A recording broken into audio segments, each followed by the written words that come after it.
Balik lagi di channel TikTok Football First. Hari ini kita akan bicara soal manajemen menjadi atlet sepak bola. Ya, kebetulan gue lagi berada di rumahnya Zahra Musdalifah. Nanti kita tanya-tanya soal bagaimana dia memanage dirinya menjadi seorang atlet sepak bola.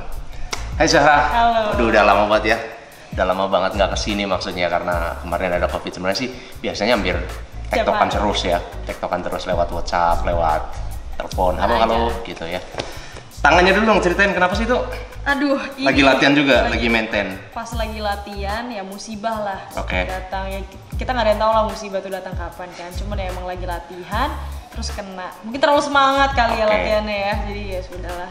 Tapi biasanya kamu tuh latihan berapa kali dalam sehari? Kalau sambil menjaga khususnya kayak sekarang nih, seandainya kamu dalam posisi sehat, kamu biasanya maintain diri buat tetap fit, buat skillnya nggak hilang, buat oke lah nanti kalau misalnya pas musim udah mulai lagi itu ngapain aja dan berapa lama gitu biasanya? aku biasanya kalau sebelum Ramadan, aku latihan 2 kali sih, pagi sama sore. Pagi sore. Tapi karena Ramadan jadi kadang sekali, tapi kadang juga 2 kali. Kalau sekali kadang sore aja atau malam aja. Tapi kalau lagi in the mood banget, jadi sore di cut dulu karena buka puasa, lanjut lagi setelah itu. Oke.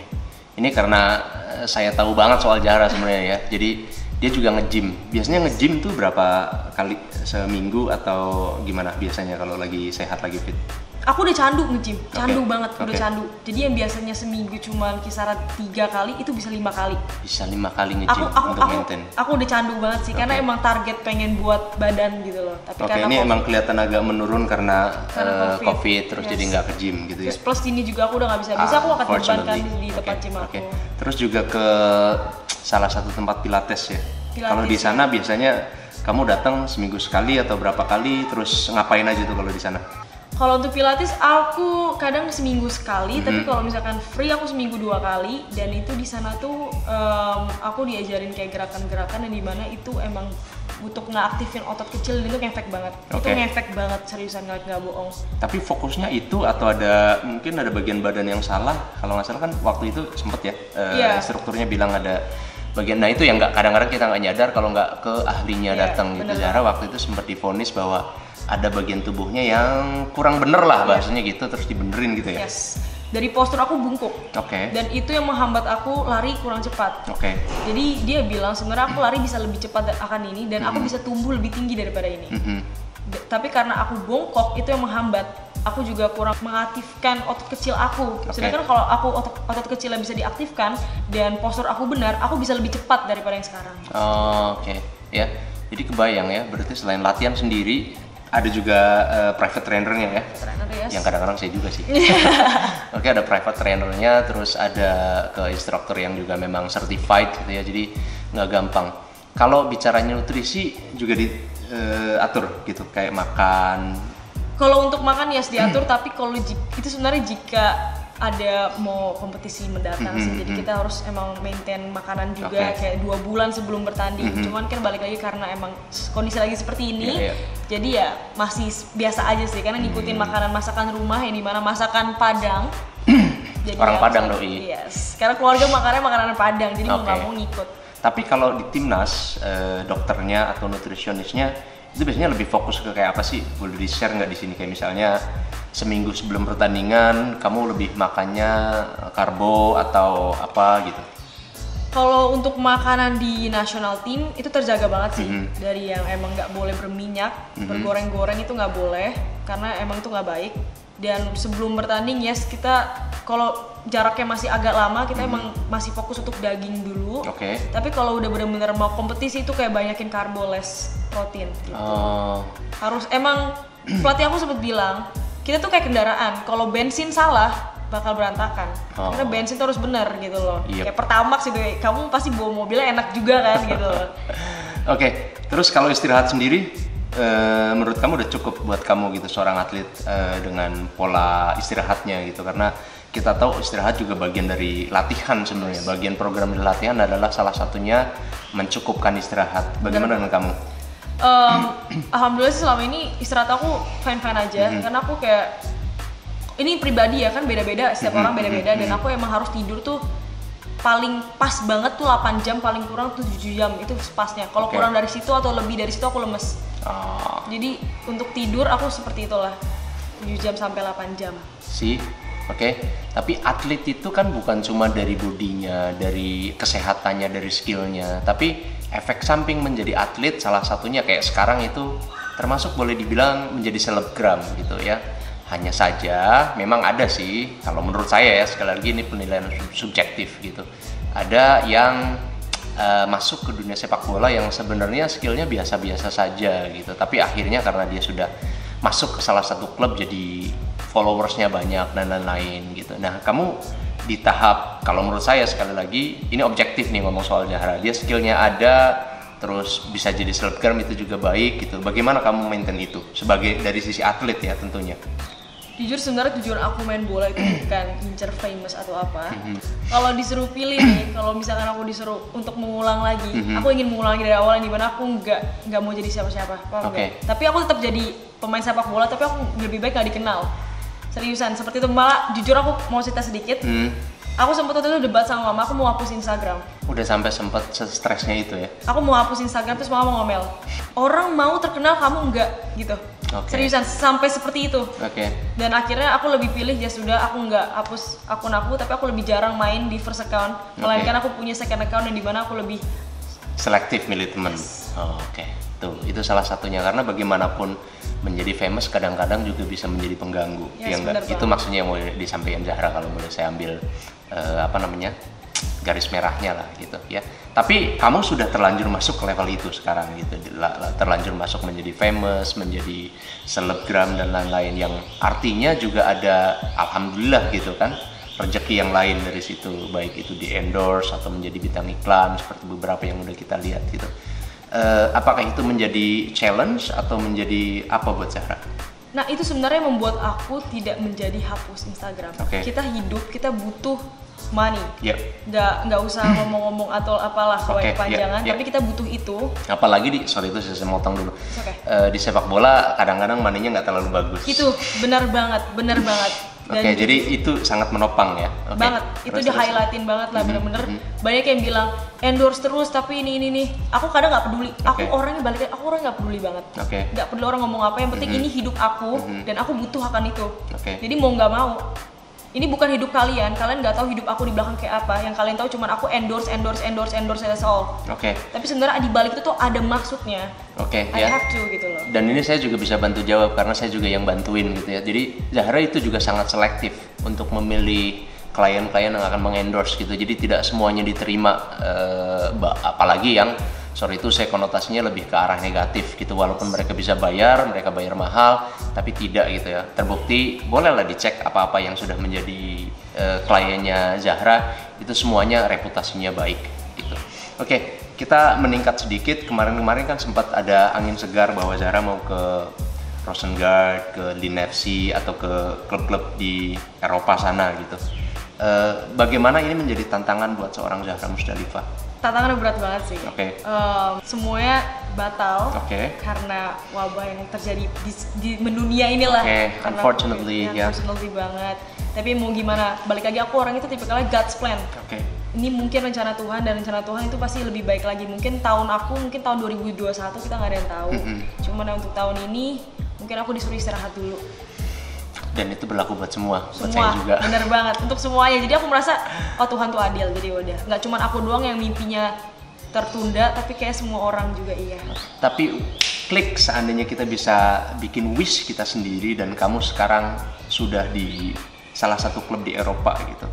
Menurut kamu skill kamu udah di sana atau belum? Atau challenge apa lagi yang menurut kamu harus diperbaiki buat seorang Zahra agar benar-benar bisa berkompetisi, agar bisa menjawab cibiran banyak orang bahwa Zahra ke Norway itu untuk yang lain-lain, bukan sebenarnya levelnya belum ke sana tapi sudah sampai ke Eropa. Jujur, di atas langit masih ada langit ya.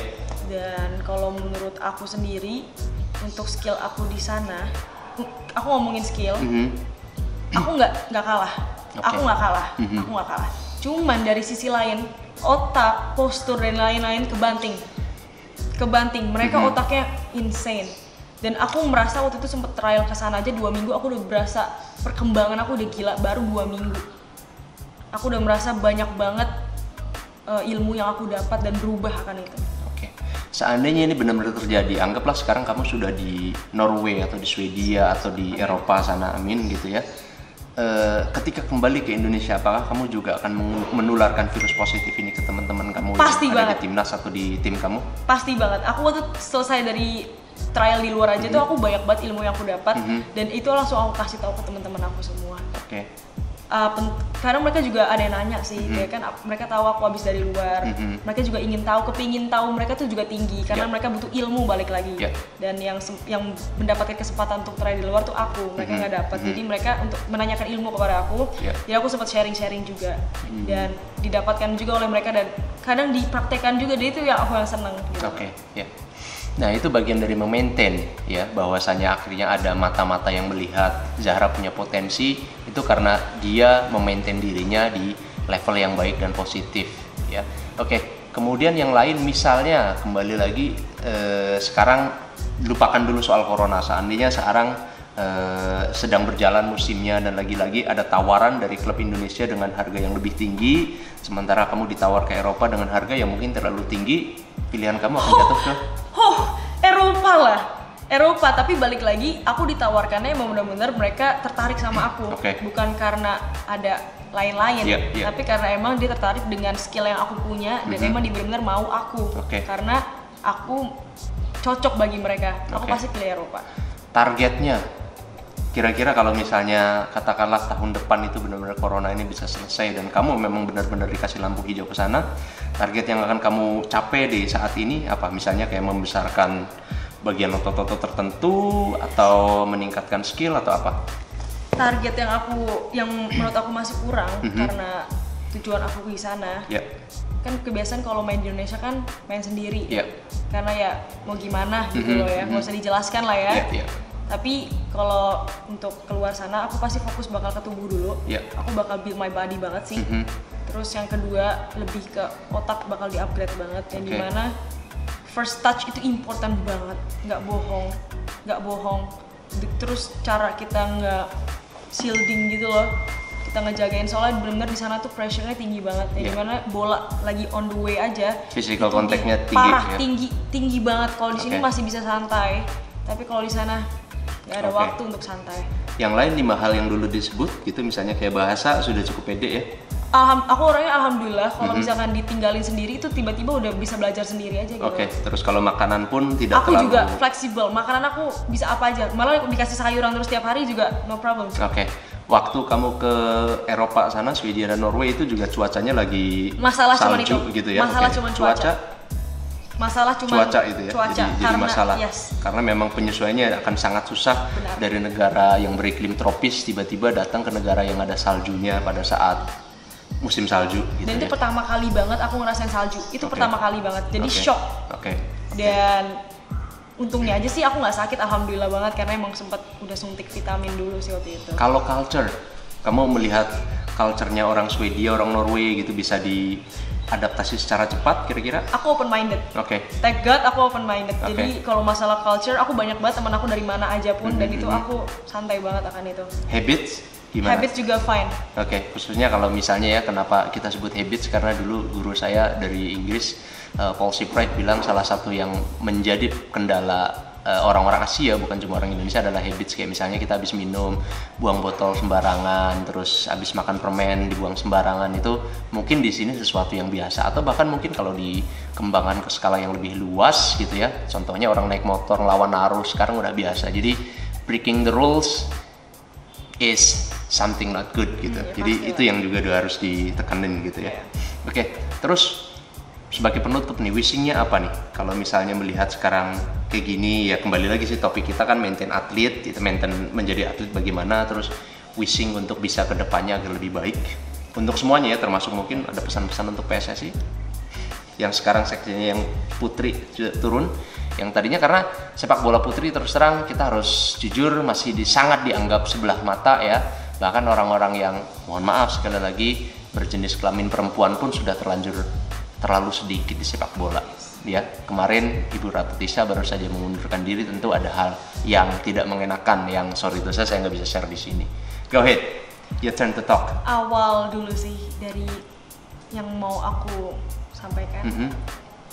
Awal sebenarnya aku lebih fokus ke myself, tapi karena kondisi lagi seperti ini, yang aku minta di tahun ini cuman semoga masalah virus ini terselesaikan sih. Itu wishingnya everybody. Bener itu wishing pertama aku banget. Karena kalau nggak selesai percuma wishing yang lain. Gitu loh, paham nggak sih? Jadi wishingnya benar-benar harus dibuka dulu gerbangnya ini, supaya bisa wish yang lain gitu loh istilahnya. Jadi ikutin saran-saran para ahli ya. Yes, benar banget. Seperti cuci tangan, terus stay at home. Iya, stay at home. Terus banyak banget lah, udah dijelasin lah ya di mana-mana juga. Kalian pasti main HP, nggak yakin jarang main HP, orang di rumah mulu. Tapi apart from corona, apa kira-kira wishing yang mau disampaikan either ke publik atau khususnya ke publik sepak bola? Tentang sepak bola wanita sih. Ya, semoga aja ke depan sih, bukan di tahun ini aku minta, tapi untuk ke depannya please jangan dianggap sebelah mata lagi. Karena balik lagi di sini aku tekankan lagi kalau bahwasannya sepak bola itu genderless, yang dimana nggak cuma untuk laki-laki aja, tapi perempuan juga bisa berprestasi di sepak bola. Bukan cuma pemainnya ya, tapi orang-orang yang juga berkecimpung di sepak bola saat ini memang masih didominasi oleh kaum Adam ya. Kita sangat welcome untuk apapun jenis kelaminnya, tapi khususnya Zahra di sini punya pesan untuk dibangkitkan lagi. Ya, kurang lebih itu aja Zahra. Thank you very much ya. Itu dia ngobrol singkat saya dengan Zahra tentang manajemen atlet ya. See you in the next video. Bye.